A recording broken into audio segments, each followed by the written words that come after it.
G'day guys, Rubber Kitty here. How's it going? Oof, another early morning.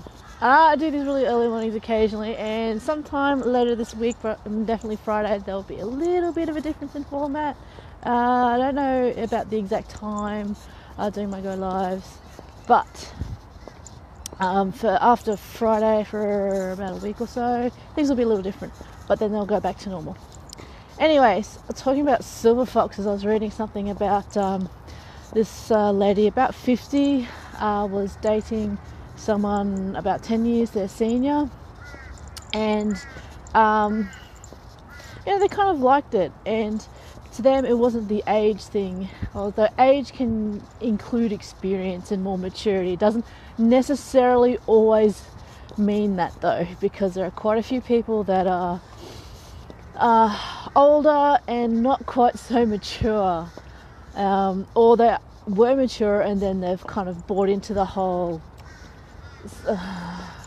precious thinking, and they've kind of reverted back to being kids again. But anyways, this is not about those kind of people. This is about Morning Ryan. This is about those the people with maturity, and the fact that a lot of people concentrate on age as dating thing. And I guess the thing is that's very, I guess people call it ageist or something. But to take people individually means, even though the age is a factor, it shouldn't be a factor in excluding them from anything. You should rather make it more inclusive. It's like the age adds a bit more information to them, makes them a little bit, I'm not saying more rounded is definitely a positive thing, but it adds a little different dimension, I would say, to your relationship. I mean, I love Silverfoxes. They're hot. They're awesome. Not saying that I haven't dated younger guys, I have. But Silverfoxes definitely I like.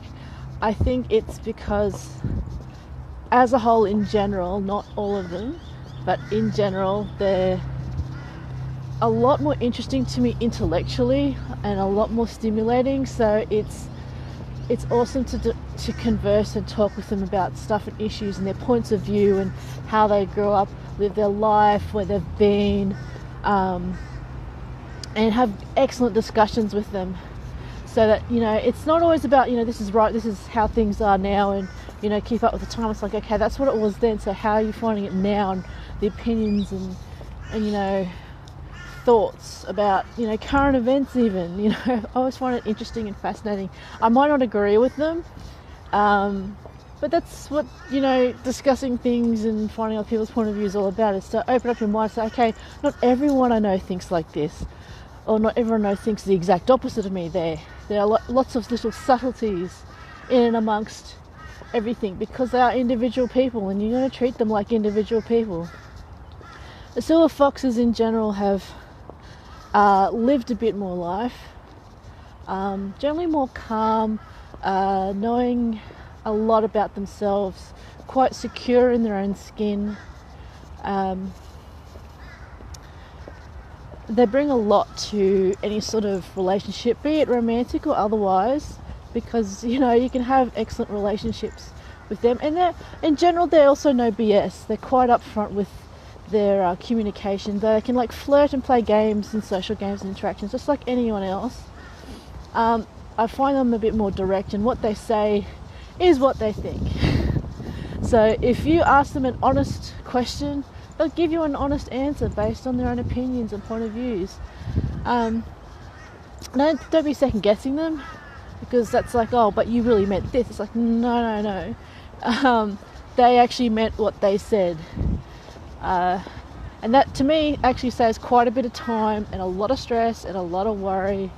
So it's definitely a lot more relaxing. So, Silverfoxes, how many of them do you have in your life? They don't have to be exactly Silverfoxes, but just older people. It could be like relatives, friends of friends, parents of friends that you get along with and you talk to, that you find them really interesting. And if you don't have a lot of those people in your life that think differently from you, come from different backgrounds and all that, I do encourage you to go out and find one, like not really adopt one, but just sort of think about the things that, you know, you find interesting, that they find interesting, and that, you know, their different experiences and, you know, life views and all that, to see if it'll like enhance, you know, whatever you're doing. Because I always found that after talking with a lot of them, that, you know, I look at things a little differently. I come up with pretty awesome solutions to some of the problems or issues that I've been having, and doubtless some of them have come up with some interesting thoughts of after conversing with me. So, silver foxes, do you have many of them in your life? Do you keep in contact with them?